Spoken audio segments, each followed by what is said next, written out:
¿Esperaban el tamaño del triunfo?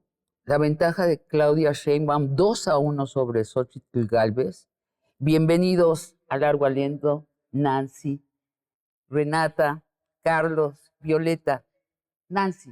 Fíjate que yo sí creía en el pueblo de México como este actor ya muy consciente, muy politizado y al mismo tiempo respaldando al presidente López Obrador, porque lo vimos al pueblo de México en muchos momentos. Sin embargo, me acaba sorprendiendo el plan C.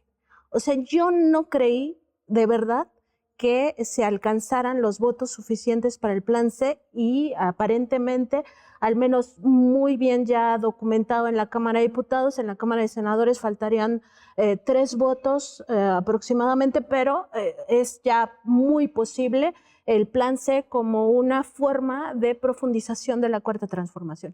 Eso es lo que me sorprende. El pueblo de México estuvo a la altura de la historia, a la altura de las circunstancias, y sí me parece que entendieron muy bien que el voto es nuestra mejor herramienta para decidir el proyecto de nación que queremos. El proyecto que se quiere masivamente en México es algo totalmente distinto al neoliberalismo. Ya tenían 5 años para sopesar qué es esa cosa distinta que se puede construir con esta participación de todas y todos, y además me parece que es, como lo dijo el propio presidente López Obrador unos días antes, el refrendo a la Cuarta Transformación era más un plebiscito para decir sí queremos este modelo de país, a lo que traíamos durante 36 años, que fue un saqueo brutal, que además fue una expoliación del propio trabajador, que fue una política que solo asesinaba a las personas por muchas vías. La violencia institucional es una de ellas,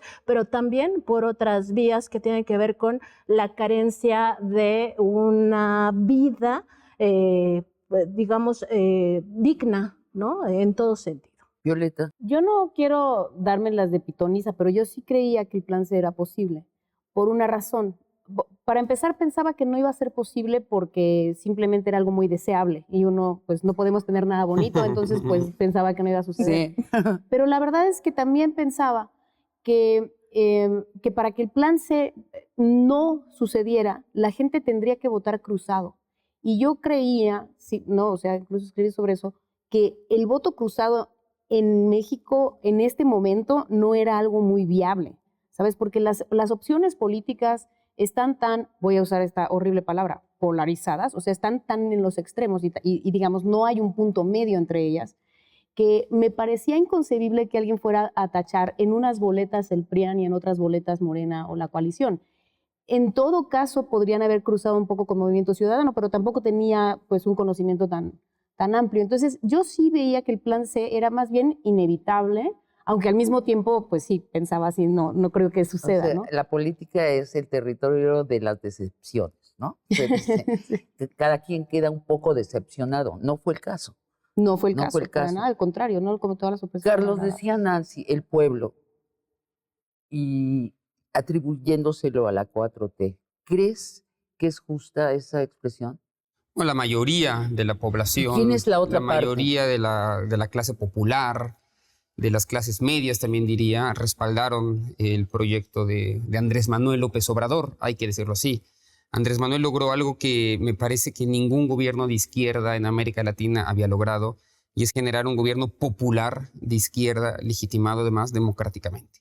Eso era y es muy difícil de ver a escala global. ¿Y quién es el otro tercio? No, yo creo que es un sector muy importante de la población, muchas clases medias, también mucho sector popular, evidentemente clases altas, que no se han sentido representadas, interpeladas por ese proyecto. Creo que la 4T además tiene muchas posibilidades de continuar tejiendo ahí. El hecho de que Claudia Sheinbaum haya ganado 5 millones de votos más que López Obrador también deja ver que hay espacio para crecer incluso entre quienes hace 6 años no ponderaron para bien el proyecto de Morena. Pero creo que es interesante que hablemos de quién es ese tercio, porque cuando se dice es la oligarquía, yo no estoy segura. No, de ninguna manera. La oligarquía, parte de la oligarquía ha cooperado con la 4T en las grandes obras. Nos queda esta tarea pendiente, saber quiénes son ellos. Sí, por supuesto que sí. Yo creo que además a Morena le toca gobernar mejor, porque ese 30-35% de la población que no votó a Morena, que no está con ellos, tiene que ver también porque hay una crítica sana, una crítica que hay que aceptar de las cosas que no se hicieron bien en esta administración. Y insisto, eso me da también mucha esperanza de que haya margen para crecer. El hecho, insisto, 5 millones de votos más, te dice que hubo parte de la población que no solamente refrendó el apoyo a la 4T, sino que además está dispuesta a darle un voto de confianza, lo cual quiero decirlo acá porque si no, no lo voy a poder decir después, es algo completamente anómalo en el mundo. Sí. De 20 elecciones en América Latina, las últimas 20, en 19 casos no gana la continuidad, que gana la oposición. El hecho de que gane además, por tanto, realmente algo inédito a escala global, a escala regional y también en términos de la historia de México. Renata, ¿en qué se equivocó la oposición? Creo que principalmente se equivoca en el diagnóstico que hace de este gobierno. Coincido, por supuesto, hay cosas en las que no se pudo avanzar lo suficiente, hay algunas demandas pendientes, por supuesto, y hay errores, como en cualquier gobierno. Pero creo que no lograron ver dos cosas. Uno, sí, como la política pública de la Cuarta Transformación le estaba cambiando la vida a la gente. Y dos, que esta parte que ellos se burlan de pronto de la mística de la política, ¿qué es lo que hace que el 60% de la población apruebe al presidente López Obrador y que se refrende además en las urnas con una votación de 5 millones extras a lo que ya decía Carlos, a lo que el presidente López Obrador obtuvo en 2018?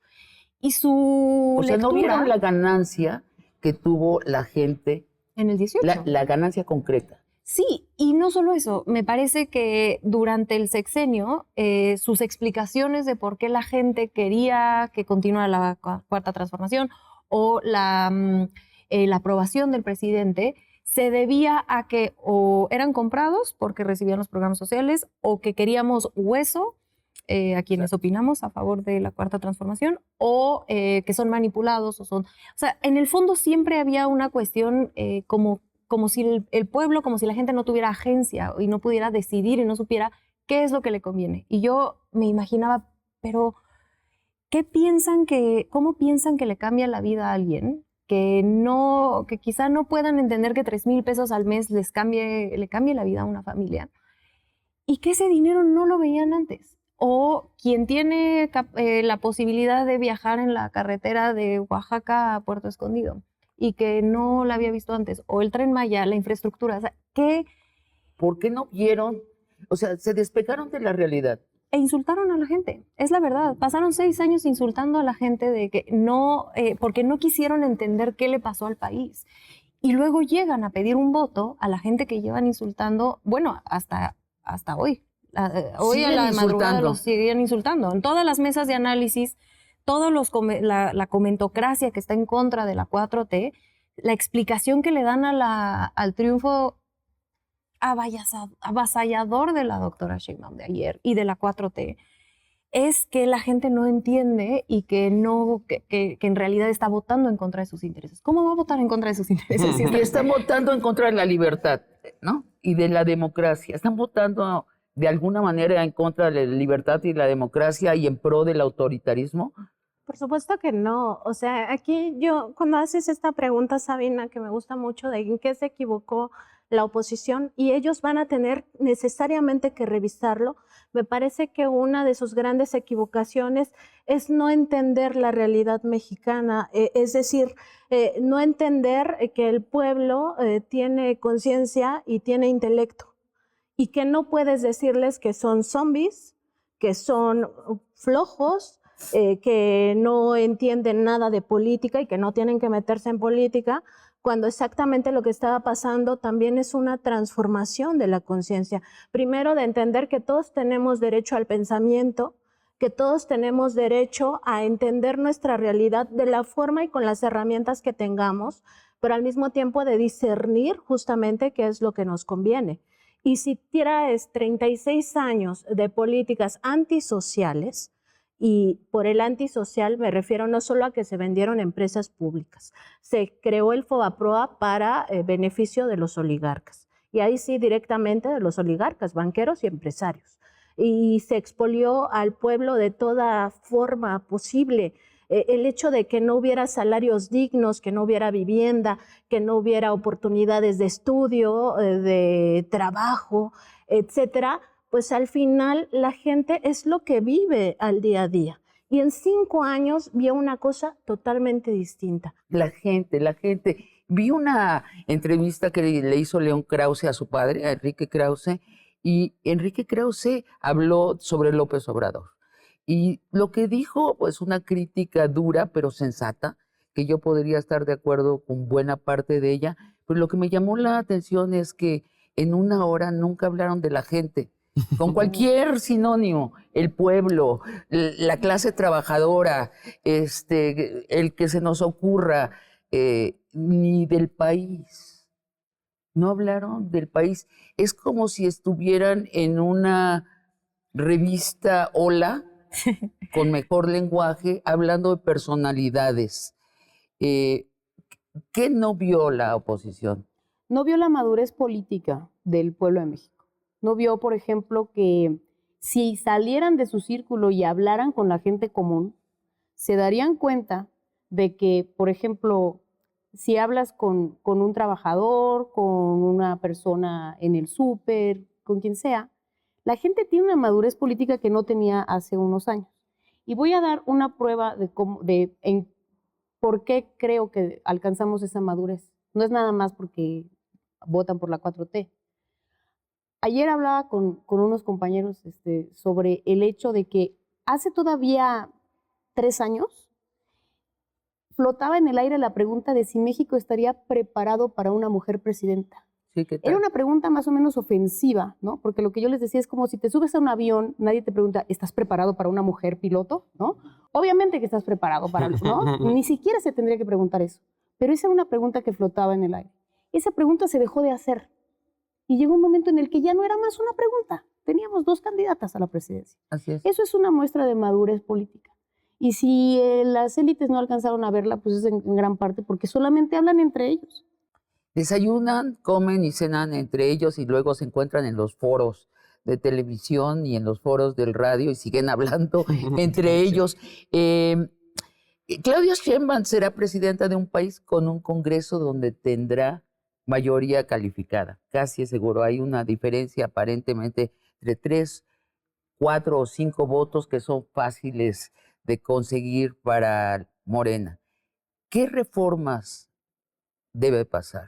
Creo que la obvia, la natural, de la que se ha venido hablando, es la reforma a la justicia, al Poder Judicial en su conjunto, los poderes locales, el Poder Federal. A mí una cosa que no acabé de entender del primer sexenio de la Cuarta Transformación es que siendo la justicia un eje tan relevante en el discurso obradorista, no haya existido realmente una reforma a la justicia de este país en estos 6 años. Pero bueno, es la promesa hacia el futuro. Y una reforma que me gustaría ver, que no va a estar y que yo siempre he pensado que este es el momento real para decir avancemos, es la reforma fiscal que le permita al Estado tener más recursos justamente para poder desarrollar políticas. A mí me queda perfectamente claro que el problema de la seguridad no es que se vaya a resolver con más dinero, o el problema de la salud no es que se vaya a resolver con más dinero, o la educación se vaya a resolver con más dinero, pero el Estado, si queremos fortalecer el Estado, necesita más y mejores recursos justamente para hacer ese tipo de políticas. También me queda claro que en los primeros 6 años del gobierno de la transformación se logró cobrarle a los que antes no pagaban, a los grandes contribuyentes. Y no a todos, solo a la mitad, todos, ¿eh? Y no a todos. Falta la mitad. Ojalá se les siga ojalá se les siga cobrando Sí. a Ricardo Salinas Pliego, se les siga cobrando a aquellos que no han pagado. De esa manera sí se hizo una suerte de mini reforma fiscal que permitió pagar algunos de los grandes programas, pero creo que este sería el momento, justamente cuando llegas a la presidencia, cuando tienes el poder, cuando tienes ese manto de legitimidad que te dieron 35 millones de votos. La reforma fiscal la pondrías en para número 2. avanzar hacia allá. No está en el discurso ciertamente de Claudia Sheinbaum, pero bueno, avancemos en el tema de justicia, que me parece igual de relevante, y ojalá otro tipo de reformas que igual podemos hablar más tarde. Renata, tú dijiste, bueno, hay que mejorar cosas, hubo errores. ¿Cuáles? Bueno, me parece que la justicia es sin lugar a dudas algo que se tiene que revisar y que además fue parte central de la campaña de Claudia Sheinbaum, ¿no? Ella habló mucho de qué tenemos que hacer con las fiscalías locales, que no es parte del Poder Judicial, pero por eso lo hablaba como la reforma a la justicia en general. Oye, Gertz Manero se tiene que ir, ¿no?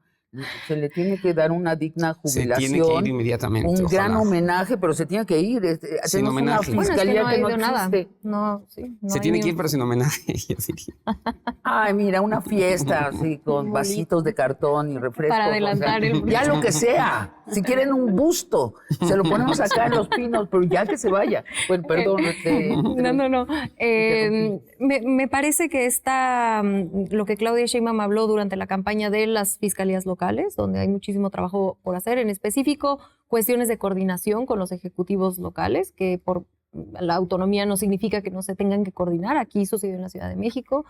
Y vemos, por el contrario, ejemplos catastróficos como Nuevo León, donde el gobernador y el fiscal pues se pelean a muerte, y lo mismo en Morelos, ¿no? Ahí para poner dos partidos distintos. Los poderes judiciales a nivel local, que son quienes reciben la mayor parte de las demandas de la gente y donde más fallamos como Estado mexicano, me parece que eso... O sea, la escuchas muy interesada en eso. en esa parte Sí. de la reforma del Poder Judicial. Sí. Y el Consejo que es una anomalía que en México la Suprema Corte y quien revisa la Suprema Corte es la misma, la presidencia es la misma persona. Hoy Norma Piña es presidenta del Consejo de la Judicatura Federal y es presidenta de la Suprema Corte.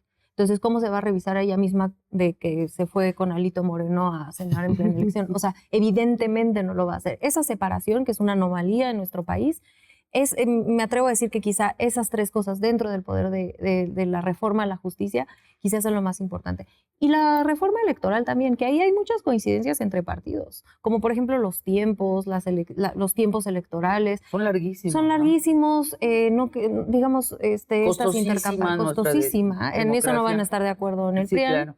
en la austeridad, pero que sí hay partes donde no estaremos de acuerdo, pero que se plantearon en campaña, y hay otras donde creo que sí se puede construir una alianza más amplia, incluso de los 35 millones de votos, para mejorar nuestro sistema político electoral. La corrupción y la violencia son dos problemas endémicos de México.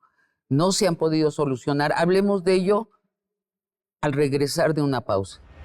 Ahora, yo veo una diferencia entre Morena y los otros partidos, que la corrupción está en la cúpula, está dirigiendo los otros partidos, y en Morena los idealistas están en la cúpula y los corruptos están en los estratos intermedios. Además, en esta elección en particular, lo voy a decir con toda responsabilidad, Alito Moreno y Marco Cortés eran dos criminales que hacen de sus partidos extensión de sus propios intereses. Sí, totalmente. Nunca fue tan claro la distinción entre buenos y malos. Nunca fue tan obvio lo que representaba la oposición frente a lo que representaba el proyecto de Claudia Sheinbaum.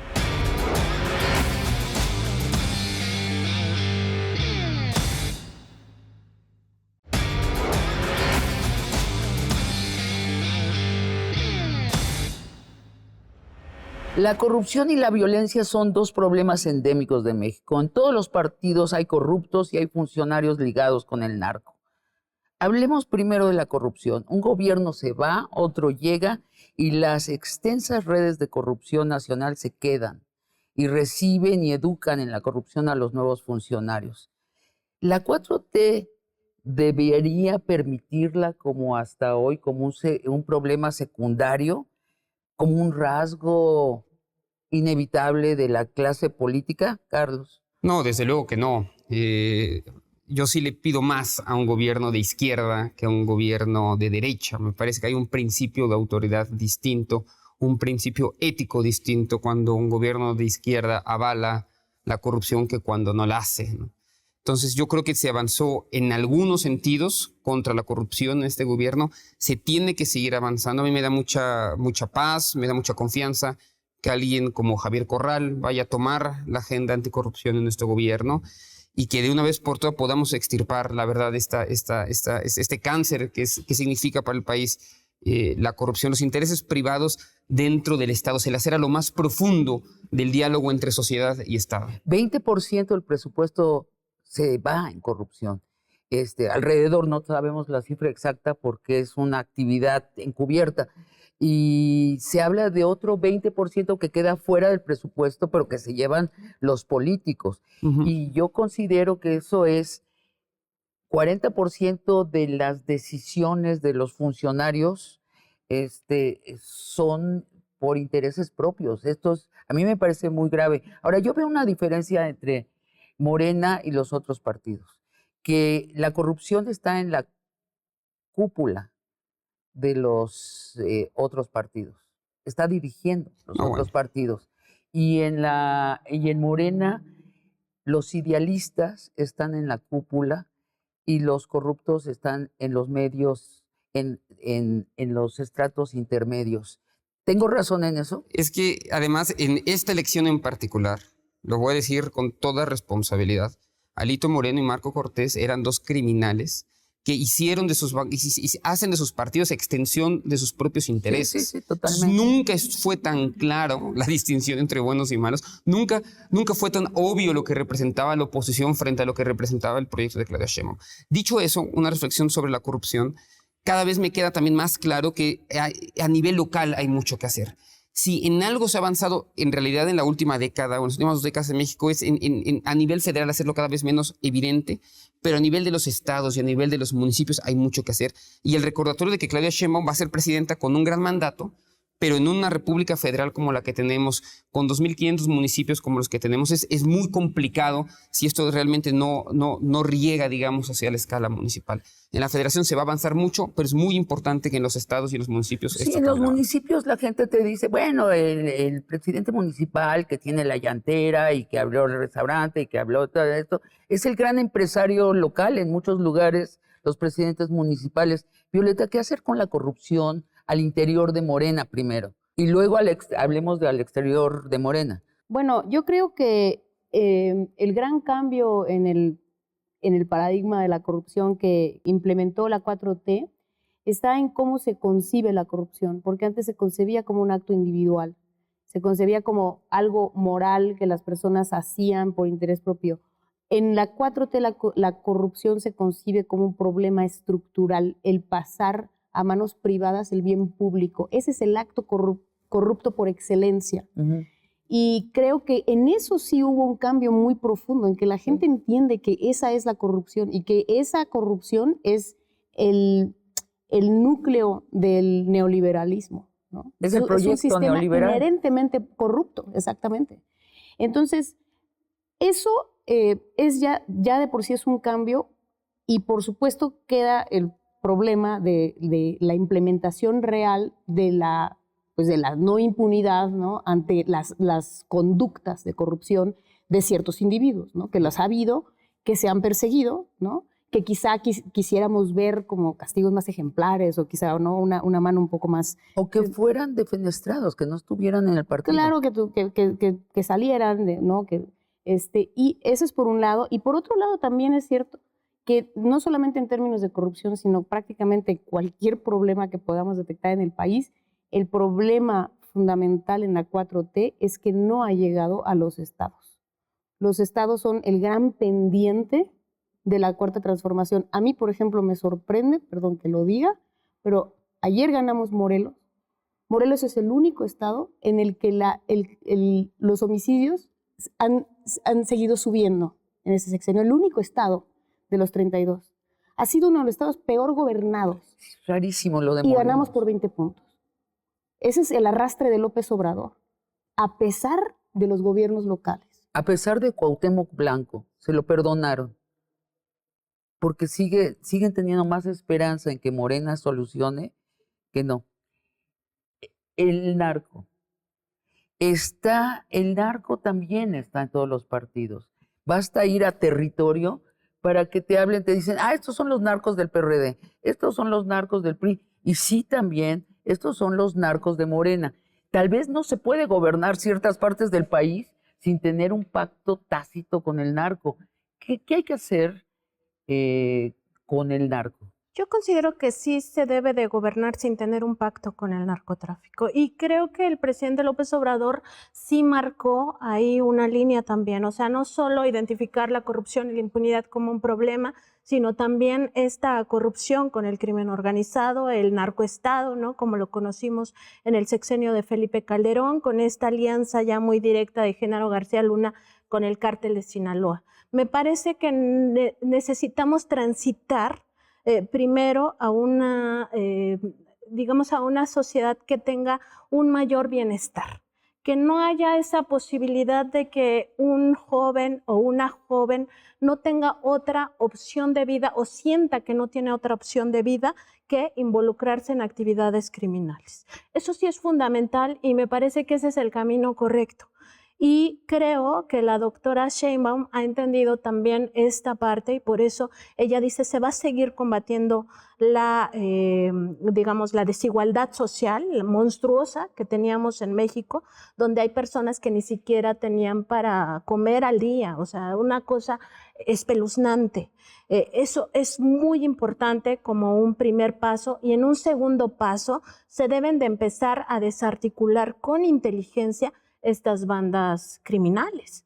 Evidentemente, si se localiza a un político que tiene nexos, no tiene cabida en un proyecto de nación que busca transformar a un país. Entonces, yo no creo que estemos condenados a pactos criminales, pues porque así es la historia que hemos tenido en el sexenio más obvio, que es el de Felipe Calderón, pero eso venía con los priistas también. La DFS estuvo muy involucrada en el narcotráfico y también fue parte del crecimiento de los cárteles. Entonces, sí considero que es paulatino, tampoco puede ser de un día para otro, esto no se arregla con varitas mágicas, pero sí de una vez entender que no necesitamos pactos con el crimen organizado y que el gobierno que quiere la mayoría tampoco debe ser de esa naturaleza. Renata, ¿va a haber un cambio en la estrategia de seguridad? Me parece que podemos ver qué se va a hacer un poco entendiendo que se hizo en la Ciudad de México. Y en ese sentido, creo que hay cosas que se comparten con el gobierno actual, en específico la atención a las causas, que no es menor, y por eso Claudia Sheinbaum lo puso al principio.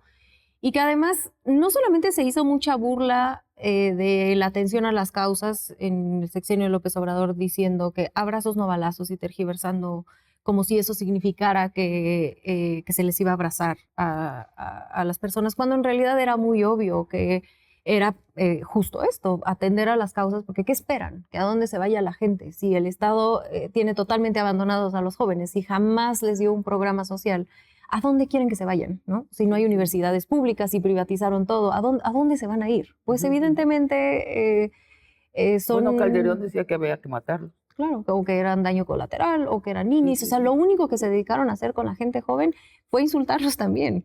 Entonces, ¿qué esperaban? Y me parece que justo esta trampa que hicieron narrativa sobre abrazos no balazos no permitió que se pudiera tener una conversación profunda de por qué es tan importante que el Estado mexicano se haga cargo de la gente que hoy se está llevando el narcotráfico. No, y además, ¿con qué policía? ¿Con qué ejército? Claro. O sea, tenemos que empezar a hablar.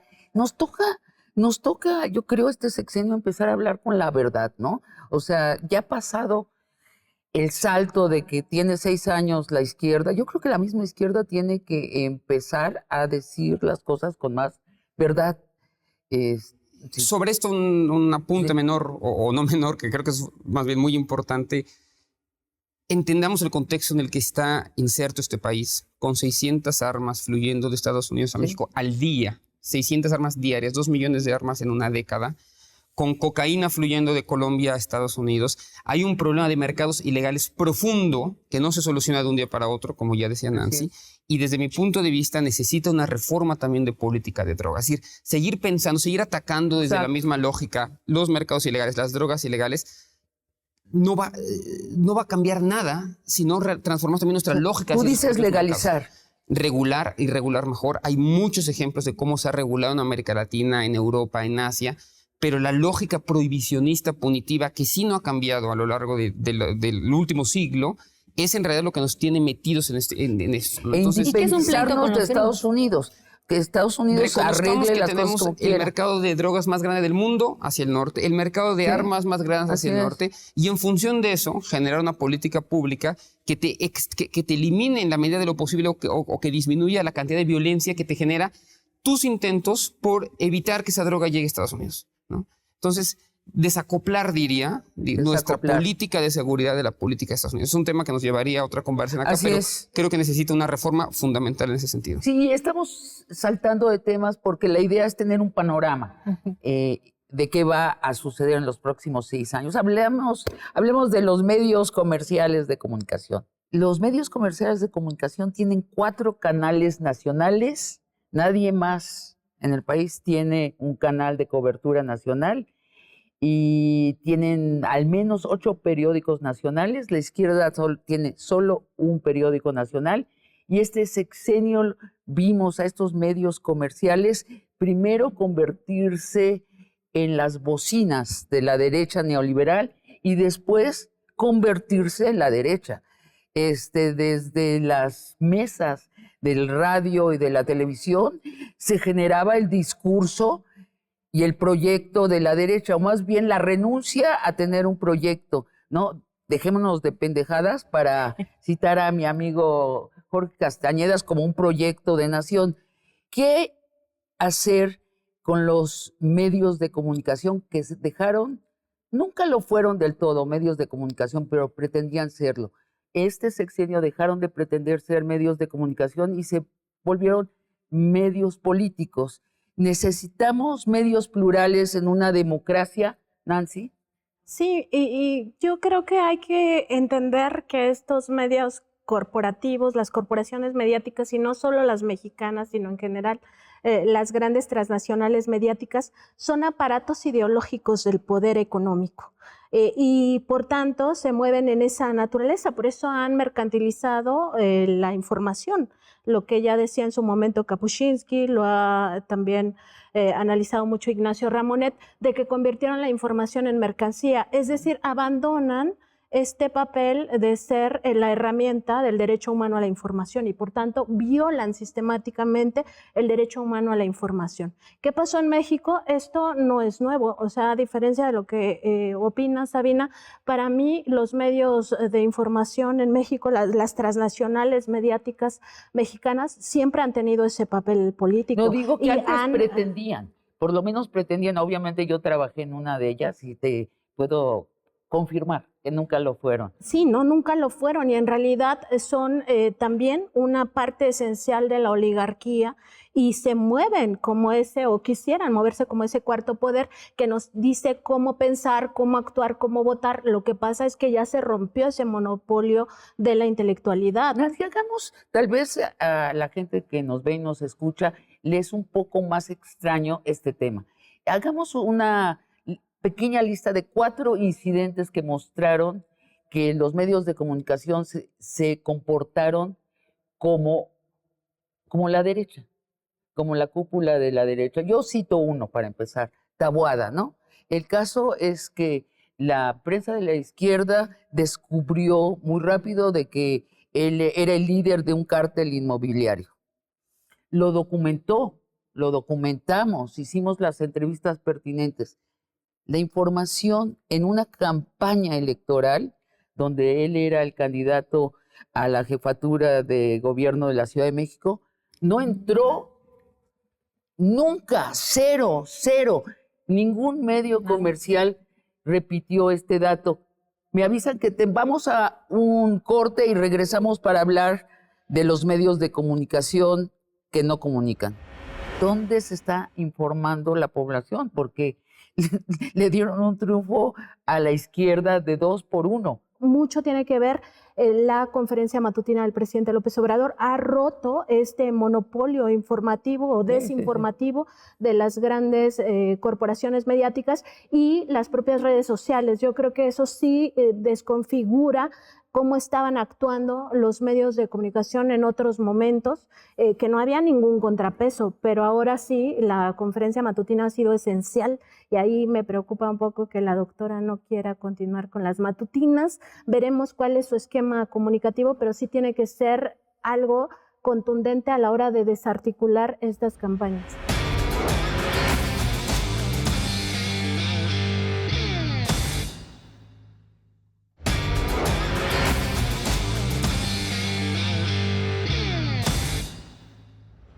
Dábamos ejemplos de cómo se maneja como mercancía la información que debería ser de interés general. En una elección, Taboada, estaba vetado el tema del cártel inmobiliario en todos y cada uno de los medios comerciales de este país. Eso significa que pagaron millonadas, cientos de millones a los medios comerciales. Hablemos para que no estuviera vetado el tema. ¿Qué otro momento recuerdan ustedes? El de Piña. Ahorita, El de Piña. Piña con Alito. No, o sea, pero aparte estaba el precedente de que habían sacado los audios y que supuestamente las operaciones en el Poder Judicial, ahí sí todos los medios encima, y de pronto una semana después sale la reunión que era gravísimo de la presidenta de la Suprema Corte con el líder del PRI y el del PAN, que no llegó. Nadie dijo nada. ¿Cómo te explicas eso? Si era, o sea, con una semana sí me lo explico. Igual que del caso Taboada. Hay lo que se llama línea, ¿no? En los medios hay hojas que se renuevan cada semana en donde te dicen cuáles son los temas vetados. Y si transgredes ese reglamento, te corren. Es un sobreentendido. Otra clave, no desde lo que se veta, sino desde lo que se promueve, a mí me impresionó mucho la marea rosa, ¿no? El discurso de la marea rosa. O sea, cómo fueron convirtiendo, cómo aceptaron el robo a los colores del INE, a la tipografía del INE, cómo un movimiento supuestamente que comienza a defender las instituciones transita en el marco de 6 meses al cierre de campaña de Xóchitl Gálvez, y cómo ese discurso se va adecuando por los medios de comunicación para que sea perfectamente plausible que Taboada y Xóchitl Gálvez terminaran siendo encumbrados por la marea rosa como gran movimiento político ciudadano democrático. A mí eso me pareció fascinante, ¿no? Entonces juegan en dos claves, en vetar temas y luego en ir promoviendo narrativas de una manera bastante inteligente, pero que a la luz de los resultados que vimos el domingo, pues es nada, ¿no? O sea, porque aparentemente eso era todo el país saliendo a la calle y luego ves... Ahí va la pregunta. Entonces, ¿dónde se está informando la población? Porque le dieron un triunfo a la izquierda de 2-1. ¿Dónde se está informando la población, Nancy? Yo quería poner un ejemplo. El narcogobierno, narcopresidente y narcocandidata es el gran ejemplo de cómo actúan estos medios en violación al derecho humano a la información, y lo hicieron además con transnacionales mediáticas. O sea, vinieron personas con un reconocimiento periodístico en el gremio internacional a imponer esta narrativa sin ninguna prueba. Y ahora la respuesta de dónde se están informando, mucho tiene que ver. La conferencia matutina del presidente López Obrador ha roto este monopolio informativo o desinformativo de las grandes corporaciones mediáticas y las propias redes sociales. Yo creo que eso sí desconfigura cómo estaban actuando los medios de comunicación en otros momentos, que no había ningún contrapeso, pero ahora sí la conferencia matutina ha sido esencial, y ahí me preocupa un poco que la doctora no quiera continuar con las matutinas. Veremos cuál es su esquema comunicativo, pero sí tiene que ser algo contundente a la hora de desarticular estas campañas. Claro, y están también los medios de izquierda, pero que operamos desde la resistencia. O sea, como si estuviéramos en una dictadura de derecha, en donde yo me acuerdo cuando la revista Proceso la tenías que comprar en ciertas librerías y la ponían detrás de las otras revistas para no tener problemas con la policía. Bueno, así un poco estamos en esta situación. La pregunta es, ¿necesita una democracia medios plurales, sí o no? Sí, totalmente. ¿Puedo decir nada más algo de volada que me quedaron ganas de decir? Que me parece que lo que dice Carlos de esta mancuerna que hacen de impulsar ciertos temas y vetar algunos otros. Y dentro de esta configuración también me parece interesante ver cómo se arman las mesas de debate en los medios corporativos, ¿no? Que representan precisamente lo contrario a lo que ayer vimos en las urnas o que vemos en la aprobación del presidente. 3-1. 3 de derecha por 1 de... Sí. Les pasa a izquierda. ellos cada semana. Pero los les ha pasa- convertido en estrellas, la verdad. Eso A sí, Violeta. a los dos. Pero A los dos, y a un ti segundo, lo también. prometo. Y me parece que esa O sea, todo el pueblo esperando que dijera Renata, Violeta y Carlos ante la oposición que los tenía cercada. Así terminamos por entender esas mesas de debate, la verdad. Pero es curioso precisamente que el mensaje que dan hacia afuera es como el mismo que decíamos al mero inicio del programa. Miren estos loquitos que están aquí defendiendo solos contra 3 personas que claramente les están diciendo que no, que por ahí no va. Y Es un Renata, poco la déjame misma. añadir algo. Además, esta es la estampa del país. Los que estamos en los medios tenemos 3 lugares por todos ustedes, que son el 70%. De la gente. Ustedes tienen un solo asiento a la mesa. Un solo Es asiento. terrible. Y no solo eso, sí hay una cuestión que además a esa persona que está en la mesa, insisto, la hacen ver como si estuviera fuera de la realidad, a pesar de que Exacto. representa la mayoría de la opinión pública, y que sí ha habido una estrategia, yo sí pienso que bastante bien estudiada, de desprestigiar a esas personas que están defendiendo un proyecto de mayorías, con adjetivos como propagandistas, por decir algo, que se nos llama a quienes simpatizamos con un proyecto, sí, pero que llamaron curioso- así. sí, a todos Oficialistas también. oficialistas, propagandistas, y yo me pregunto por qué no le llaman así a Jorge Castañeda, que dictó la campaña de Xóchitl Gálvez desde la televisión nacional y O además Aguilar Camín. o Aguilar Camín, además una campaña, la O a verdad, todos muy los sucia. otros, la verdad a todos. Porque Claro. yo vi amigos que en otros sexenios respetaba y leía, los vi doblarse ante la presión de la tribu. O sea, decir, bueno, Xóchitl tal vez no sea la candidata, y le decían, no, sí es, no, sí es, sí es. Y como no le veo proyecto, no, sí tiene proyecto, bueno, sí tiene proyecto. Los vi en tiempo real doblarse. Yo soy dramaturga, entonces a mí me gustan mucho esos programas porque veo unas tensiones muy dramáticas y muy interesantes. Te quité la palabra. No, totalmente de acuerdo. Y creo que con esto trato de responder que, por supuesto que hace falta fortalecer los medios públicos de comunicación, que me parece que Genaro O sea, Villamil... el cómo, ¿no? El cómo lograr medios plurales. Sí, y me parece que la respuesta está en los medios públicos y en los medios independientes, ¿no? Que han tenido, junto con la mañanera, un apoyo popular, un apoyo de la gente impresionante. Fortalecerlos cómo, Violeta, si en caso de que estés de acuerdo. ¿De fortalecer los medios públicos? Fortalecer otro tipo de medios que no sean los medios comerciales de derecha. Podría surgir un medio comercial de izquierda, no ha surgido. Yo creo que lo que habría que ver es lo que hizo el presidente López Obrador con los medios y tratar de buscar la manera de que esa misma política se continúe y se fortalezca. Yo sí creo que es indispensable fortalecer los medios públicos, bueno, porque ahí están, ¿no? Y porque, como decíamos hace rato, porque tienen infraestructura y están abandonados. Entonces, no estábamos nada más hablando de los 4 medios más importantes, sino también de los medios de los estados. Pero creo que no necesariamente, o sea, a ver, ¿qué fue lo que pasó durante el sexenio de López Obrador? Mi lectura es la siguiente.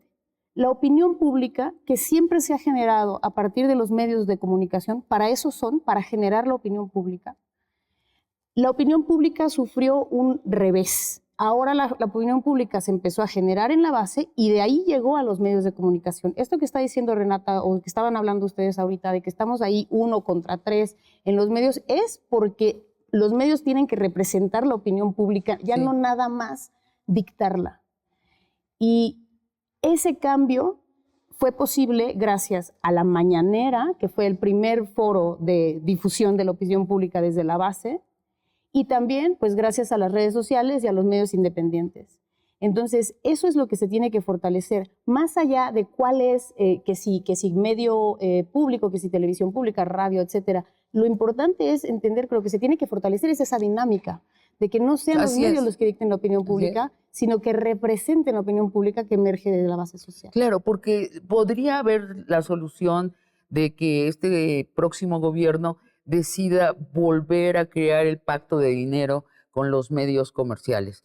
En todo caso, eso no vuelve plurales a los medios. No. Ahora sí que los vuelve oficialistas. Claro. No, y eso es un peligro que yo creo que tenemos que detectar y prevenir. No queremos regresar a la época del PRI, donde todo el mundo estaba de acuerdo en el PRI, en los medios comerciales, porque les pagaban por estar de acuerdo. No, la pluralidad es pluralidad, y si hay un partido maoísta en el cercano próximo, pues tiene que tener voz. Y si hay una ultraderecha, tiene que tener voz. Decías, Violeta, de cómo está destruida la red pública de medios. La red pública tiene Canal 14, Canal 22, Canal 11. Que se han recuperado bastante bien este sexenio, pero las estatales... Capital 21, más todas las estatales, están operando desahuciadas, o sea, con apenas dinero y sin coordinación. Tal vez habría que hacer un solo canal nacional, digo, estoy pensando de la punta de mi cabeza hacia afuera, pero algo tiene que hacerse. A mí me preocupa que no veo en la 4T una preocupación, y añadiría otro elemento. Yo no creo que la 4T comunicó bien sus logros. No estoy tan de acuerdo. Yo creo que justo la mañanera logró. Sí, creo que hay algunas cosas donde se pudo haber, por ejemplo, Pemex. Se cayó en todas estas mentiras de que Pemex es un barril sin fondo, y en realidad hay datos muy interesantes de lo que pasó con Pemex.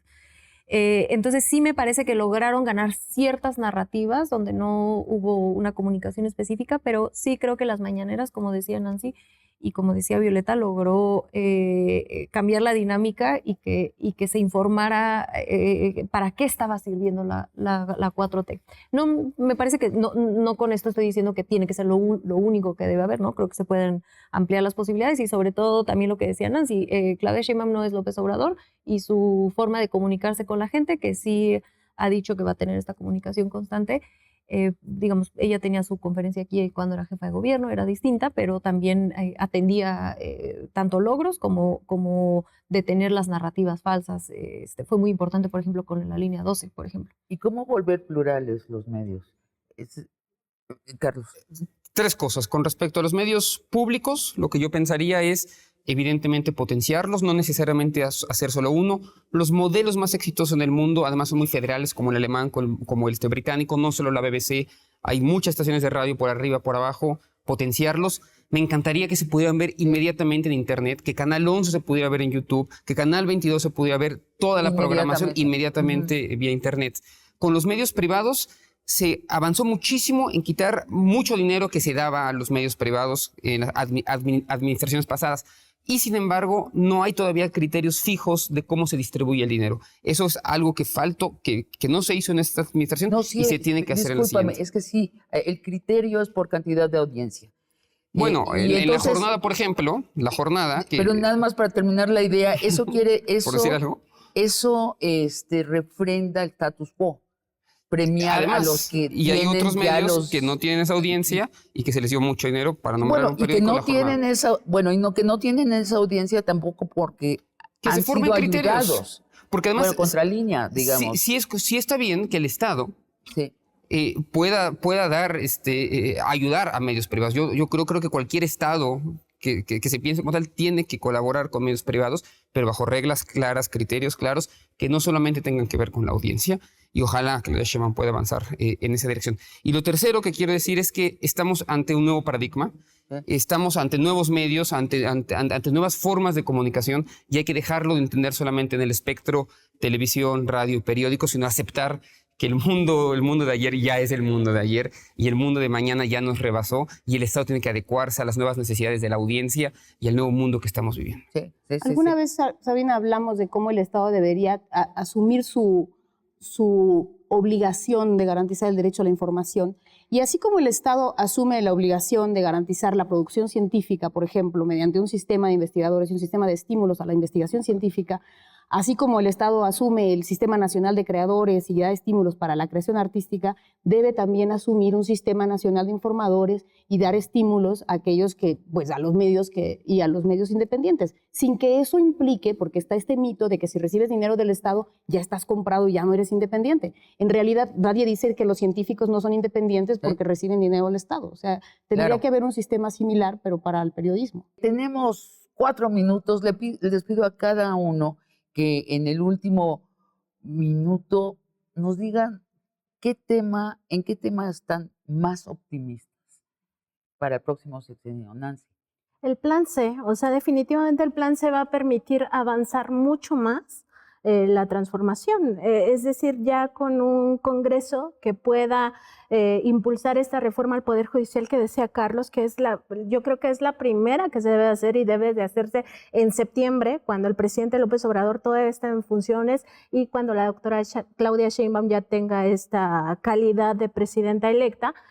Me parece que eso va a ser fundamental y ahí vamos a ver una vuelta de tuerca todavía más intensa. De por sí fue intenso el sexenio del presidente López Obrador, pero yo creo que con este cambio legislativo, que ya no tengamos una Suprema Corte que le mete el pie todo el tiempo a la Cuarta Transformación, echó abajo 74 leyes y reformas, unas de ellas de forma ya brutal, 2 ministros votando en contra de la ley de la industria eléctrica, por ejemplo, que votó todo un Congreso y echando abajo una voluntad mayoritaria de un pueblo. 30 millones dieron respaldo a ese proyecto de nación. Entonces yo creo que eso me mantiene muy positiva en el sentido de que habrá a avanzar cambios mayores. Pero por supuesto, Cambios desde mayores. los medios informativos independientes, el caso de Contralínea, pues vamos a estar nuevamente con el ojo muy crítico y además, pues sí, revisando, porque es la única forma de que las cosas funcionen. Completamente. Violeta, ¿qué es lo que te hace más optimista? Yo creo que del paquete de reformas que envió el presidente,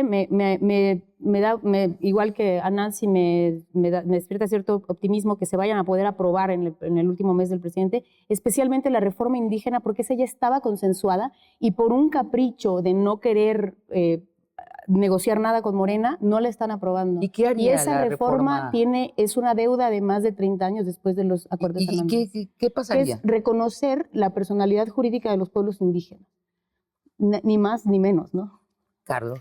Está mal que yo lo diga, pero a mí me tiene muy optimista que vamos a tener una presidenta, una mujer presidenta, y no cualquier mujer, una mujer científica, una mujer abuela, una mujer de izquierdas, una mujer comprometida, la mejor mujer posible para el mejor momento posible. Eso me tiene muy optimista. Me tiene muy optimista ver a las niñas que van a ir a la escuela y van a ver ahí el retrato de la presidenta.